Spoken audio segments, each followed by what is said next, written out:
use steam drills and dynamite inside the mountain. They were able to clear about 5 to 10 feet of rock per day.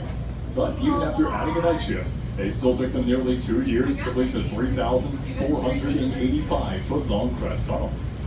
It's over 2/3 of a mile of solid rock and in total darkness.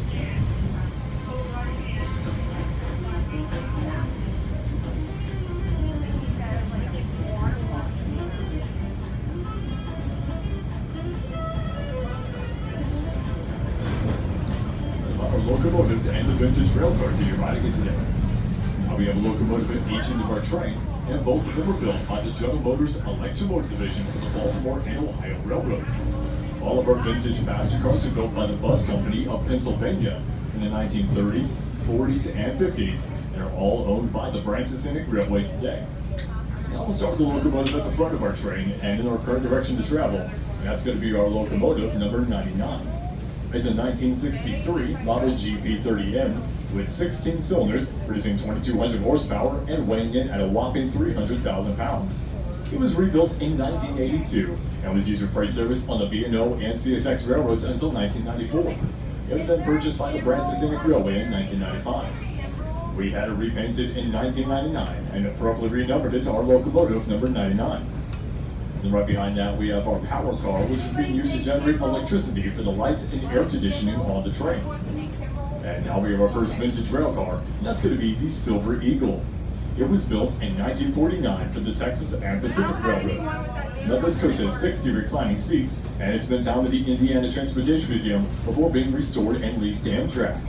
The Silver Eagle was finally purchased by the Branson Scenic Railway in April of 2001. And now our next car in line is going to be the Silver Garden, and that's the car that I'm currently speaking from. It's a domed buffet and lounge car built for the Chicago, Burlington, and Quincy Railroad in 1952. It also worked for the Kansas City and American Royal Zephyr trains from Burlington Northern until the birth of Amtrak in 1971. Now that's when the majority of America's passenger services were turned over to Amtrak.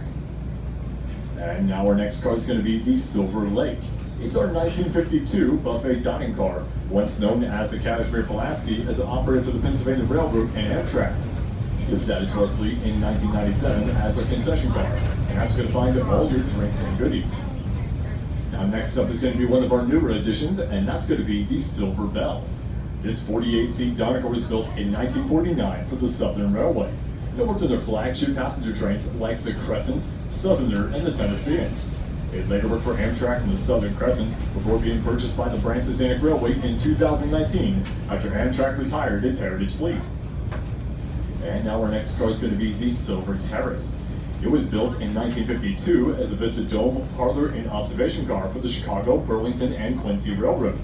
It was part of the original order to equip the Kansas City Zephyr and was purchased by the Branson Scenic Railway in 1998 from a private owner. It was completely renovated, and it joined our Ozark Zephyr fleet here at Branson in December of 2001. And then now we have the Silver Chef. This beautiful 48-seat dining car was built in 1956 for the Burlington Northern. It was used on the Denver Zephyr and later worked for Amtrak and the San Francisco Zephyr until joining the Branson Scenic Railway in 1997. It's now also used on our Saturday evening dinner trains as our kitchen car. And now our next car in the contest is going to be the Silver Island Dome and Lounge car. It was built in 1947 for the Chicago, Burlington, and Quincy Railroad. This dome car was used on the Twin City Zephyr, as well as others for the Burlington Northern until the birth of Amtrak. And now we have the last and oldest car on our train today, and that's going to be the Westport.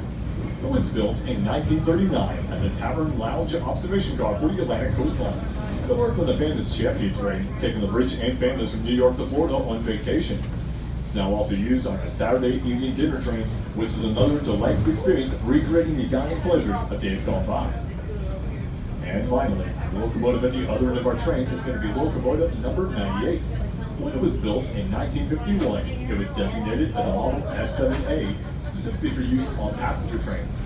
At that time, it had a 16-cylinder engine, producing 1,500 horsepower and weighing in at 230,000 pounds. When it was acquired by the MARC Commuter Service of Maryland in 1981, they had it rebuilt into a model F9PH, bumping its total horsepower to 1,800 and now weighing almost 250,000 pounds. It then joined our Ozark Zephyr fleet in 1995 and was again rebuilt in 1998. At which time it was abruptly renumbered Branson's famous locomotive, number 98.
Now we will be coming to a stop here on this trestle because this is going to be our return point back to Branson.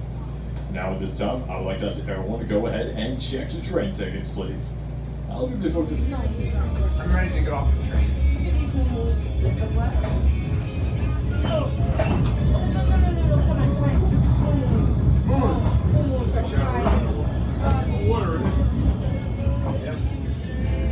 Very disappointing. How would you rate your experience out of 5? 0.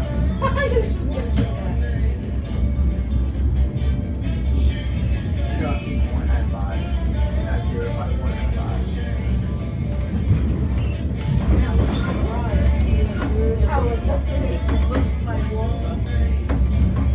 Somewhere. Probably exactly where I live. We're at Church Home. I went here, I'm not walking anywhere. railroad tracks.